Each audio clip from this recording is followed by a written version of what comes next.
আসসালামু আলাইকুম এভরিওয়ান, কেমন আছেন সবাই? আশা করি সবাই ভালো আছেন। সিম্পল কুকিং বাই আশাতে সবাইকে স্বাগত জানাচ্ছি। আজ আমি আপনাদের জন্য নিয়ে এসেছি দারুণ সহজ ও মজাদার একটি রেসিপি, হোমমেড টমেটো সস। বাড়িতে থাকা সাধারণ কিছু উপকরণ দিয়েই তৈরি হবে এই সস, যা ফ্রেঞ্চ ফ্রাই, বার্গার বা যে কোনো স্ন্যাক্সের সাথে দারুণ লাগবে। তাহলে চলুন মূল রেসিপিতে যাওয়া যাক। সস তৈরি করার জন্য নিয়েছি এখানে 1.5 কেজি টমেটোগুলো অবশ্যই লাল টকটকা দেখে কিনতে হবে, এতে কিন্তু সসের কালারটা খুব সুন্দর আসবে। টমেটোগুলো খুব সুন্দর করে ধুয়ে পরিষ্কার করে নিয়েছি। তারপর মুখের অংশটা কেটে আমি ছোট ছোট টুকরা করে কেটে নেব। অবশ্যই মুখের যে অংশটা একটু ডিপ করে কেটে নিতে হবে। অনেক সময় এই অংশটা বেশি থাকলে কিন্তু টমেটো সস নষ্ট হয়ে যাবার সম্ভাবনা থাকে, সেজন্য একটু ডিপ করে মুখের অংশটা কেটে নিলেই হবে। সবগুলো টমেটো আমি এভাবে কেটে নিব। ভিডিওর এই পর্যন্ত এসে যারা একটি লাইক দিতে ভুলে গিয়েছেন, অনুরোধ রইল একটি লাইক দিয়ে সম্পূর্ণ ভিডিওটি কন্টিনিউ করার জন্য।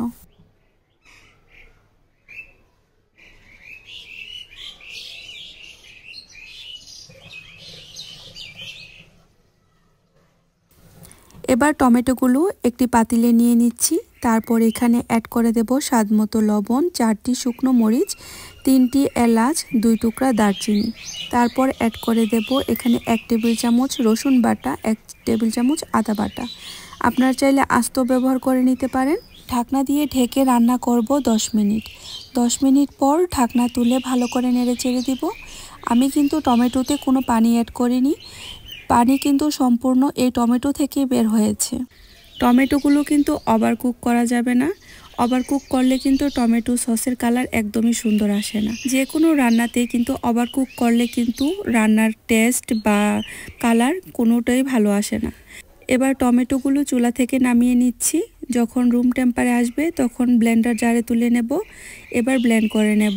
একদম মিহি করে কিন্তু ব্লেন্ড করা যাবে না, বেশি ব্লেন্ড করলে কিন্তু বিচিগুলো একদম মিহি হয়ে যাবে।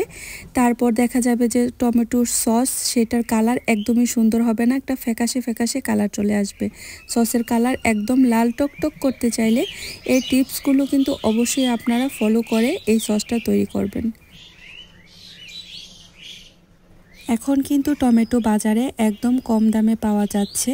আপনারা চাইলে এভাবে সস তৈরি করে কিন্তু সংরক্ষণ করে রেখে দিতে পারেন বছর জুড়ে। বাচ্চারা তো ফ্রেঞ্চ ফ্রাই স্ন্যাক্সের সাথে এই টমেটো সসটা খুব পছন্দ করে। আর এই ধরনের ঘরোয়া উপায়ে যদি সসটা তৈরি করেন, এতে কিন্তু খুব স্বাস্থ্যকর হয়। যারা টমেটো সস তৈরি করতে পারেন না, তারা আজই আমার এই রেসিপিটা ফলো করে বাসায় ট্রাই করে দেখবেন। একদম পারফেক্টলি সস তৈরি হবে। আশা করি আপনাদের খুব ভালো লাগবে। সবগুলো টমেটো চালনি দিয়ে ভালো করে চেলে নিয়েছি। এবার একটি বাটির মধ্যে 1/3 কাপ সাদা সিরকা নিয়ে নিচ্ছি। তারপর এখানে অ্যাড করে দেব 2 চা চামচ উঁচু উঁচু করে কর্নফ্লাওয়ার অ্যাড করে ভালো করে মিশিয়ে নেব।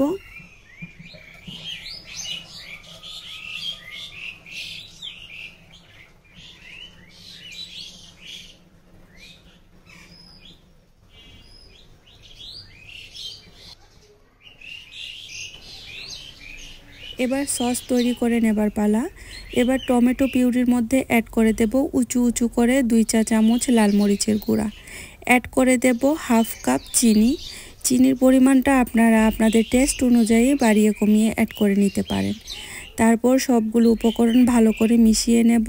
এই অবস্থাতে চুলার আঁচ মিডিয়ামে আছে। ভালো করে নেড়েচেড়ে জাল দিয়ে আমি বলক তুলে নেব। আমার এই সিম্পল রান্নাগুলো যদি আপনাদের কাছে ভালো লেগে থাকে, প্লিজ সবাই লাইক, শেয়ার, কমেন্টস করবেন। আর যারা আমার চ্যানেলটি এখনও সাবস্ক্রাইব করেননি, প্লিজ সবাই সাবস্ক্রাইব করে আমার সাথেই থেকে যাবেন। সুন্দর সুন্দর কমেন্টস করবেন। আপনাদের সুন্দর কমেন্টস আমার পরবর্তী ভিডিও বানাতে অনেক বেশি উৎসাহিত করে। টমেটো সসটা কিন্তু বলক উঠে এসেছে। এই অবস্থাতে আমি যে সিরকা আর কর্নফ্লাওয়ারের মিশ্রণটা তৈরি করেছিলাম, সেটা অ্যাড করে আমি অনবরত নাড়তে থাকবো।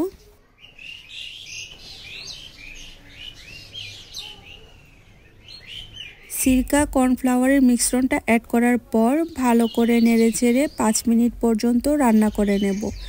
তারপর চুলা থেকে নামিয়ে ঠান্ডা করে নেব।